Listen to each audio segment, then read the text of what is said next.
dark color jig naman mga master. Tingnan natin kung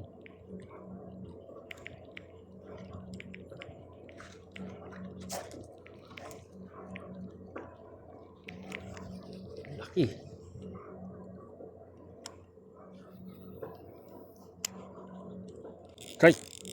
Check mga master.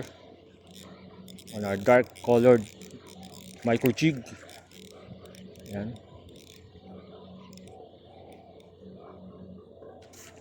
Tingnan natin kung maaaw natin siya. Yan mga master. Mas hinahabol niya to, yung dark colored na to mga master. Yan mga master. 7 grams. Alam na gagawin mga master. Click lang sa basket yung mga master. Meron dyan sa ano.